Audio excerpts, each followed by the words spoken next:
Nuestra invitada de hoy trabaja hace más de 15 años como gestora cultural, promotora de desarrollo local y dirección creativa de proyectos relacionados a la artesanía, el diseño, la gastronomía y el patrimonio cultural. Trabajó durante más de 6 años en la Fundación de Conservation Land Trust, coordinando el programa de comunidades aledañas al Parque Iberá y desde allí el programa Cocineros del Iberá. Coordina actualmente el programa Artesanos del Iberá para el Instituto de Cultura de la provincia de Corrientes y ha dirigido al equipo a cargo de contenidos y armado de centros de interpretación y museos. Nos visita hoy Ada Irastorza.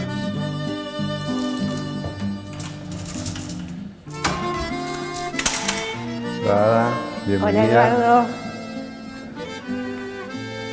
¿Cómo estás? Muy bien, gracias por la invitación. No, gracias por estar acá. Bueno, Ada, tu currículum tiene un montón de aristas para desarrollar, pero antes de ir a eso, si vos te tuvieras que definir, ¿quién es Ada Irastorza?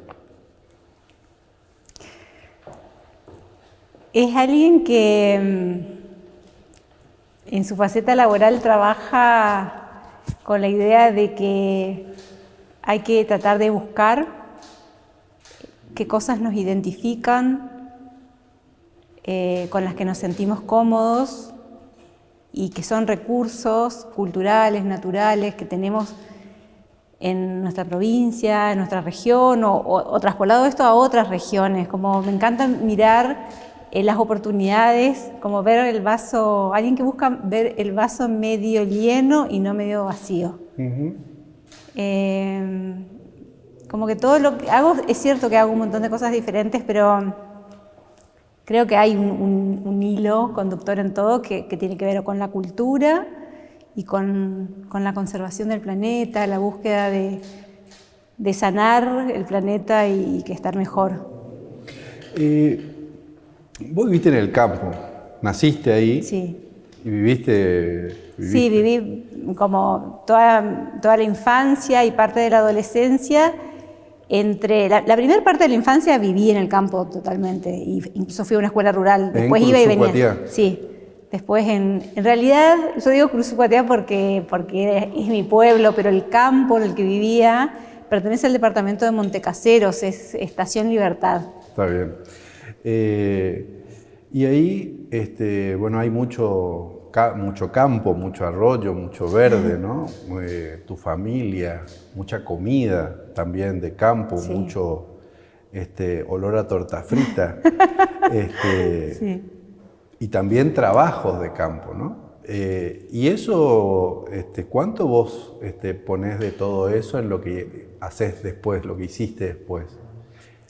Mucho, porque, bueno, creo que a todos nos pasa que lo de la infancia te queda marcado y de alguna manera uno lo va traspolando lo que hace, pero, por ejemplo, también me pasa que yo pensaba cuando salí de ese mundo que esa era la identidad de Corrientes. Claro. Y me fui encontrando a medida que recorría la provincia con que algunas comidas que yo, por ejemplo, daba por sentados de que estaban en toda la provincia, no, estaban claro. Ahí en una determinada región, y cruzando los esteros más hacia el norte aparecían otras que yo no conocía, y todo eso fue también despertándome interés en conocer más, pero sí, creo que hay mucho de mis intereses pasan por cosas que viví, el tema del paisaje, el tema de la vestimenta del hombre de campo, del mencho correntino, me encanta,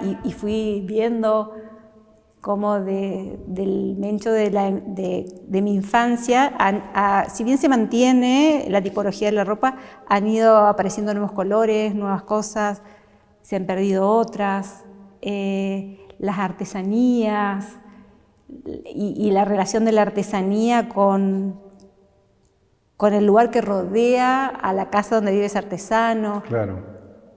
Ahora, vamos a ir a eso en detalle, pero por lo que estoy viendo, vos empezaste tu carrera, digamos, artística pintando.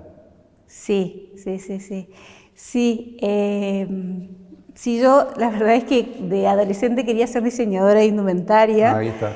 Y estudié un año en Buenos Aires diseño de indumentaria y me pasó algo como que me fue bien, pero quería otra cosa. Durante toda la infancia y adolescencia fui a dibujo y pintura y bueno, terminé estudiando acá en el Instituto Josefina Conte, Bellas Artes, como una tecnicatura en pintura, y mucho tiempo me dediqué a pintar y pensé que me iba a quedar ahí, y luego se fueron dando otras cosas y fui explorando otras cosas en la vida. Está bien.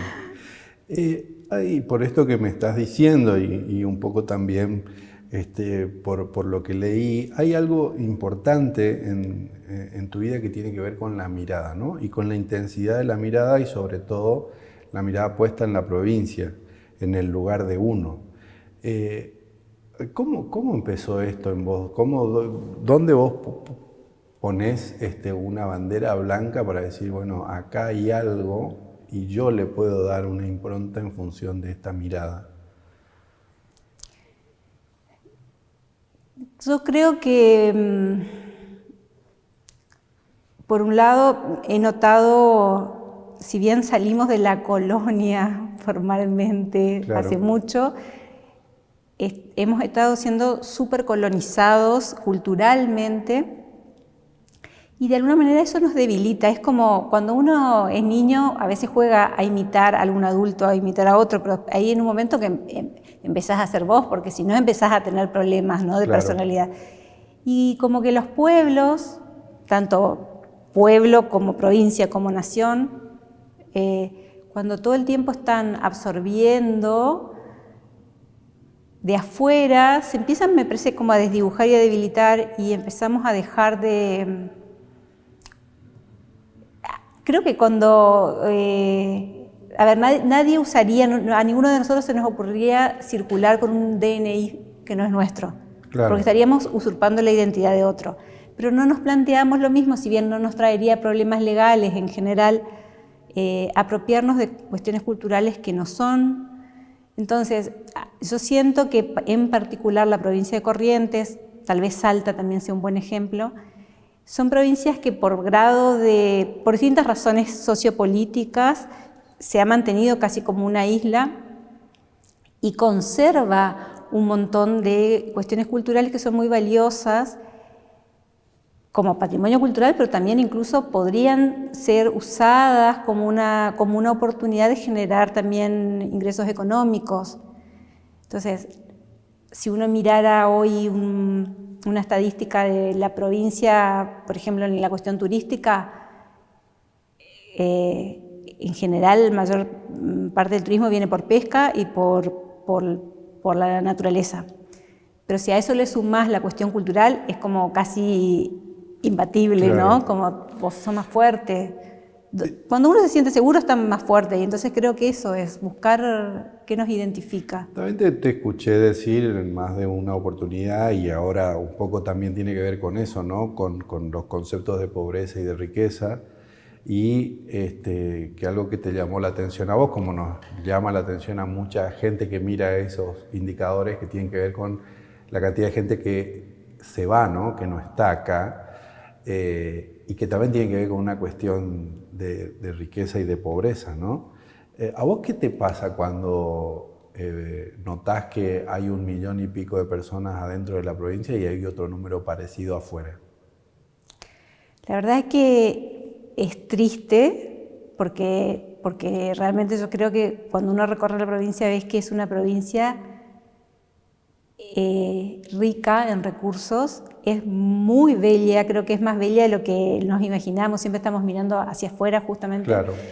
Y tiene realmente muchos recursos. Agua, por ejemplo, que en otros lugares No hay. no hay. Entonces digo, a Corrientes la hicieron pobre, históricamente por distintos factores, como que se distribuyó el tipo de economía. No sé, yo no soy economista y no quiero opinar tanto de eso, pero tengo la sensación de que algo pasó, que no hubo un acceso de educación a todos, hubo algo que no estuvo bien para que, digamos, que haya 1 millón de correntinos afuera o más. Entonces a mí me parece muy triste, pero a la vez digo, por ejemplo, un dato, que hasta hace no muchos años atrás, la mayor parte, creo que el 50% de los marinos mercantes de Argentina eran correntinos, los esquiladores de la Patagonia eran correntinos, cursuateños. Sí, los zafreros de la manzana. También. Entonces digo, digamos, eran mano de obra buscada y calificada en otro lugar para ese tipo de tareas. Lo que pasa que acá, ¿por qué acá no se genera y además no se generan puestos de trabajo? Y a la vez, si también empezás a estudiar, ves que en la época de la colonia, Corrientes proveía lo que era abrigo, mantas, todo ese tipo de cosas. Hay un montón en la época jesuítica se producía no un monocultivo, sino había una variedad de cultivos en la provincia, desde trigo, maíz, mandioca, yerba mate, no solo en lo que hoy es la zona de la yerba mate. Pero bueno, ¿qué nos pasó? Que de golpe eso no está. No está. Entiendo que las cosas van variando, que el consumo varía. Ahora, no sé, hay oficios que ya no están y que justamente por escasez podrían tener, incluso en otras partes del planeta, podrían tener demanda. Claro. Y que no los hemos podido cuidar y conservar. Sí, a mí me pasa eso. Y también, ¿sabes qué me pasa con respecto al tema de la pobreza? Es que depende de cómo se lo mire. A veces se da por sentado que una persona con una planilla para censar y ver si la persona es pobre. Y entonces, como está pensado desde una ciudad como Buenos Aires, se piensa que una persona, porque no tiene un baño instalado, es pobre. Y en realidad estamos hablando, en algunos casos, de elecciones. Yo conozco casos de gente que tiene ranchitos y letrina y se ha comprado al contado una camioneta, no voy a decir la marca, pero una camioneta 4x4 de la más buscada del mercado. Entonces digo, no es pobre. No es pobre. O que ande descalzo, en Iberá andar descalzo es por una cuestión de comodidad, claro, no de pobreza. Tal vez haya pobreza desde otros lugares. Entonces, por ahí es re difícil. Sí, pues está estandarizado. Estandarizar el concepto, ¿no? qué es ser pobre. Bueno, durante 6 años trabajaste en The Conservation Land Trust, que es una fundación coordinando programas de comunidades aledañas al Parque Iberá, y desde allí al programa Cocineros del Iberá. ¿Qué te significó este trabajo para vos, de lo que ya conocías y de lo que pudiste conocer después de meterte como facilitadora, como coordinadora? ¿Te referís al trabajo con la fundación o a cocineros? En general, porque está metido dentro de la fundación, pero ¿qué operó algún cambio? Sí, para mí fue una oportunidad maravillosa de conocer por ahí rincones de la provincia que nunca hubiera llegado sola, de conocer a la gente, conocer matices de la correntinidad que no conocía, y sobre todo el trabajar junto a ellos en la búsqueda de los recursos que sí tenían y que sí podían convertirse en un trabajo genuino, si era tomada la oportunidad para sumarse al ecoturismo, ¿no? Turismo de naturaleza. Eso me encantó porque además hoy que pasó bastante tiempo veo los resultados. Me acuerdo cuando empecé a ir a Concepción, a veces me quedaba a dormir en Santa Rosa porque no había ningún lugar, ningún alojamiento en Concepción. En Concepción hay desde hoteles con inversiones grandes, por ahí de gente que no es de ahí, pero también hay muchas cabañas e inversiones o casas de familia que ya tienen una habitación habilitada para eso, gente que recibe para ofrecer servicios de comida. Sí, hay un muchísimos antes y un después, guías, ¿no? sí, muchos guías locales. he visto el cambio y sobre todo, más allá de la cuestión económica, como el recuperar el orgullo de lo propio. Eso.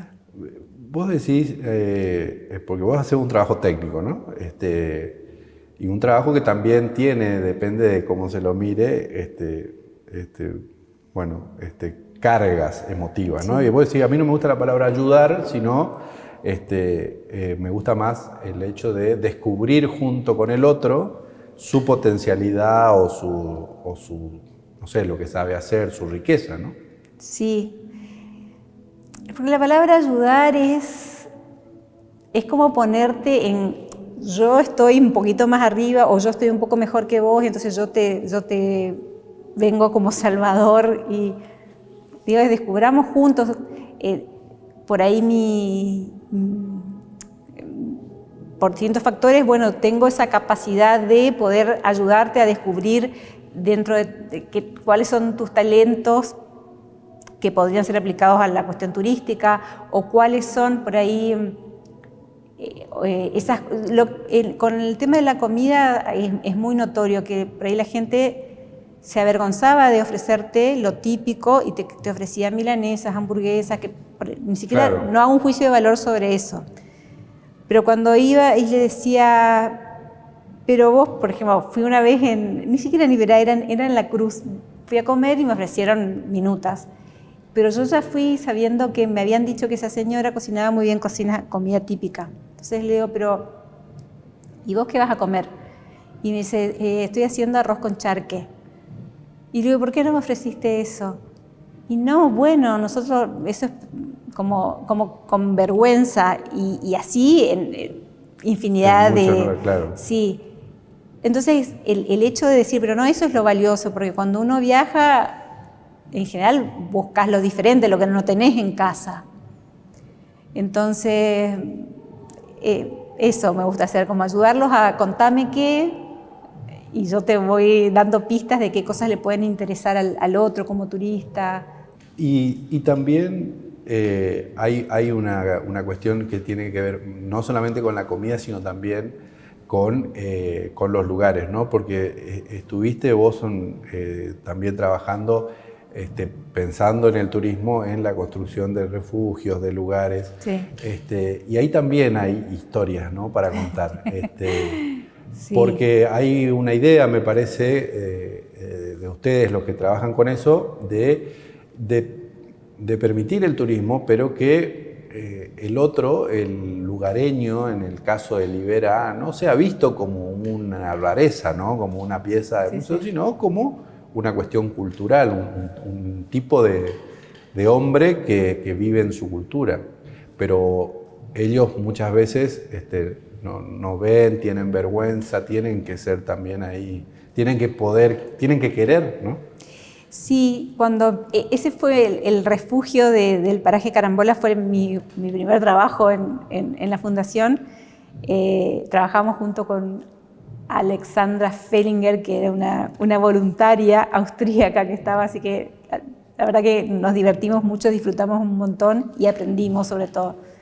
Pero bueno, cuando empezamos a hablar de la posibilidad de que los turistas vayan, en ese momento que todavía no había turismo, era re difícil que ellos creyeran. En ese paraje se da la particularidad de que es uno de los pocos lugares de Iberá donde se conservan las casitas de junco, que generalmente el rancho en toda Argentina es de barro, pero bueno, ahí es de junco. Entonces le dijimos que queríamos hacer, que la gente iba a querer ir. Y era difícil pensar para ellos, que siempre fueron como los más marginados, de que la gente iba a pagar para ir o a conocer o a dormir o a pasar un rato en un rancho de junco. Entonces, por nosotros primero queríamos que ellos abrieran las puertas de su casa. Claro. Entonces se decidió hacer un ranchito con ellos, digamos, ellos fueron los que los construyeron, pero en un terreno de la fundación, y se empezaron a invitar a los primeros turistas, que en general eran conocidos, y a los primeros periodistas. Y me acuerdo que en ese primer año la cantidad de gente que fue mínima. Y como año a año, y Concepción nunca dejó de crecer.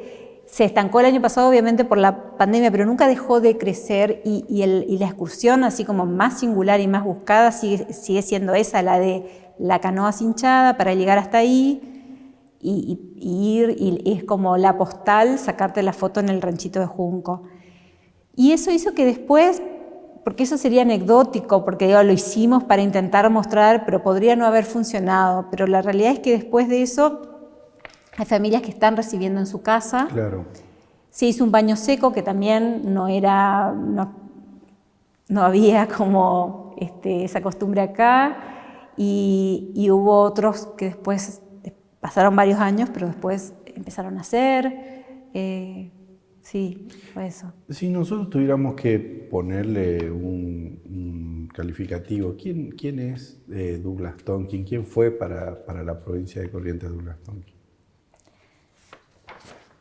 Bueno, no sé si voy a ser objetiva, porque la verdad es que yo me siento privilegiada de haberlo conocido, creo que aprendí mucho.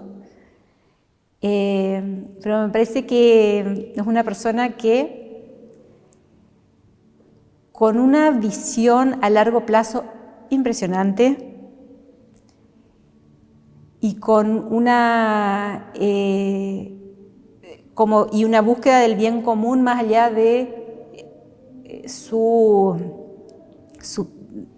a ver, no sé, todos tenemos nuestro ego, pero había veces que era difícil entender por qué él no se defendía de todas las difamaciones, y él decía, ya van a entender, no importa, si a usted, no importa, tranquilo, que si yo no me voy a quedar con nada de esto, es para ustedes.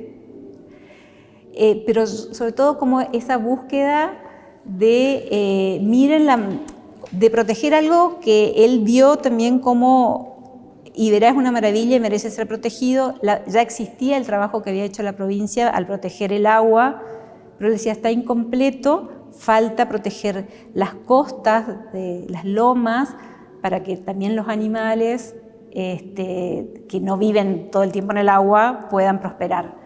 Entonces, me parece que es una persona que dejó un legado enorme a la provincia y a la humanidad, con una visión de futuro, porque él hablaba siempre de esto, de que él se imaginaba que todos los pueblos de Iberá pudieran tener acceso, si no hubiera, digamos, Concepción y San Miguel particularmente son los pueblos que hoy tienen acceso porque él decidió hacer Claro. esas... Entonces, me parece eso, como con un gran legado y visión de futuro. Vos trabajaste también en otros proyectos, tal vez más de costado, pero también hiciste cosas con el tema de la red de capillas ahí. Sobre todo, la red de capillas es de la gente, ¿no? En Concepción, pero bueno, pensando también en eso, en cómo el turista puede, si mal no tengo entendido, la capilla del Hotel Alondra es tuyo.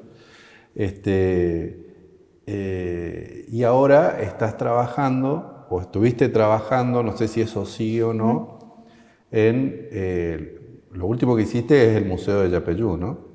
Sí, Museo de Yapeyú y el Centro de Interpretación de la Cruz. Bueno, contame eso, ¿qué es todo eso? Bueno, algo que a mí me gusta hacer es siempre que tengo la posibilidad me convocan para un proyecto, es armar equipos, ¿sabes? Equipos como para cada proyecto. Entonces, el Instituto de Cultura me convoca para ayudar con el contenido. Se estaban terminando los 2 edificios que los hizo el Ministerio de Obras Públicas y a Cultura le tocaba pensar el contenido.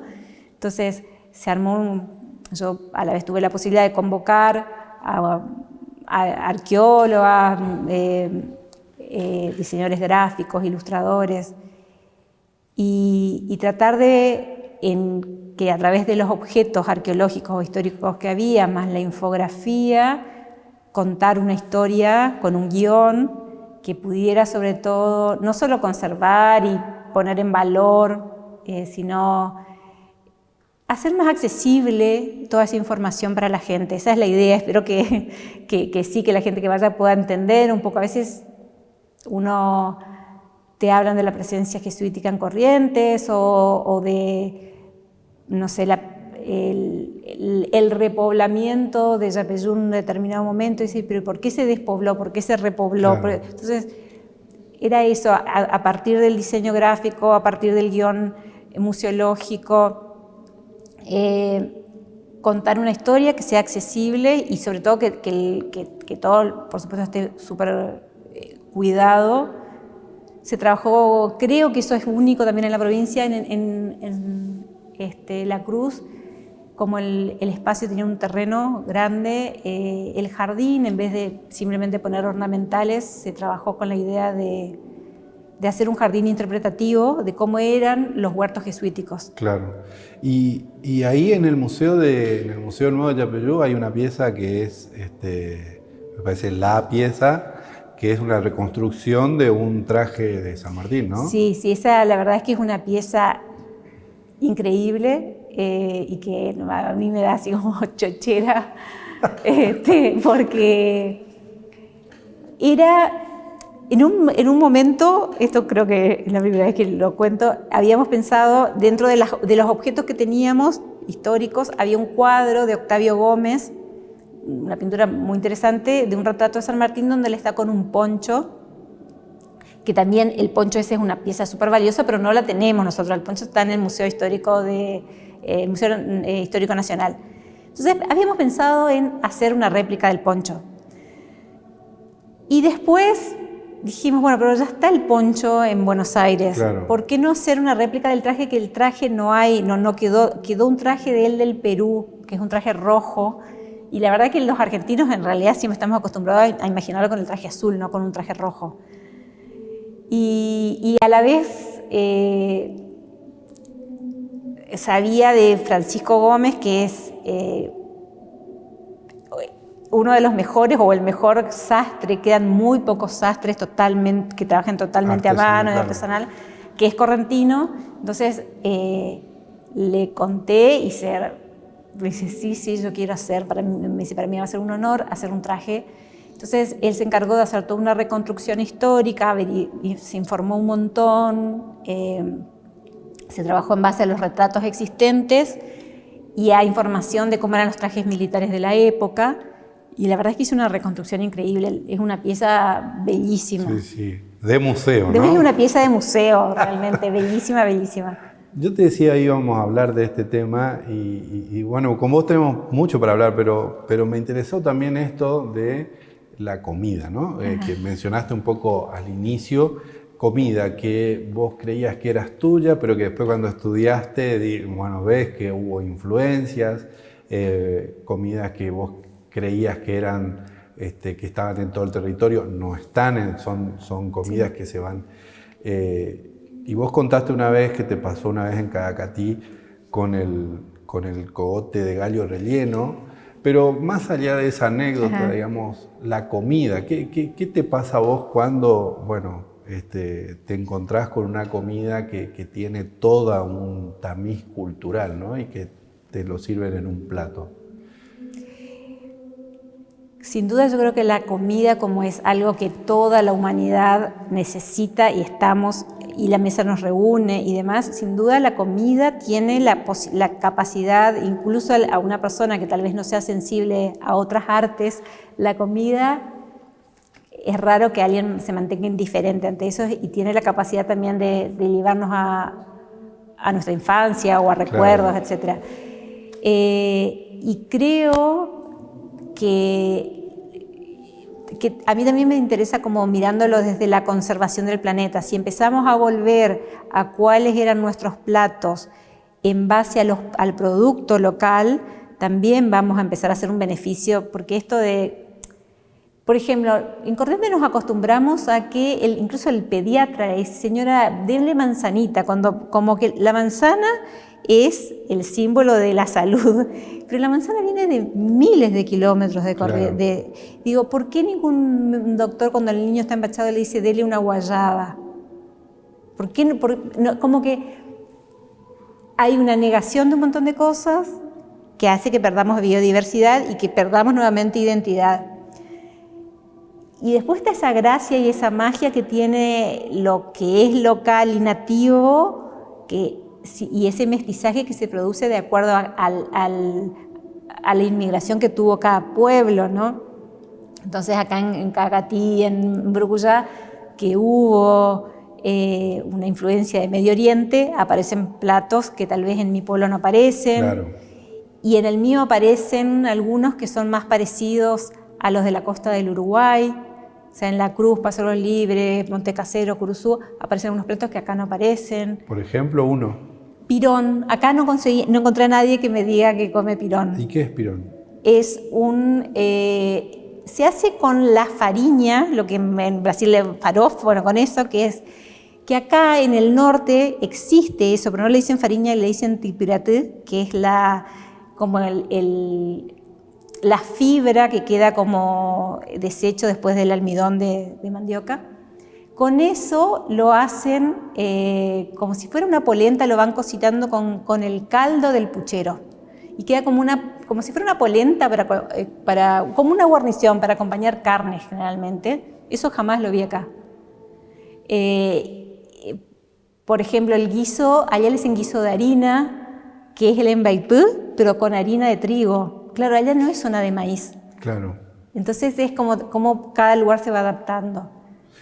Ada, se nos fue el programa, pero ahí hay una clave, ¿no? Que también con esto de cómo un médico receta determinada cosa tiene que ver con la educación, ¿no? Cómo se educa a la gente y cómo la educación también tiene una mirada centralista, ¿no? Y, bueno, podemos estar muchos días hablando de esto.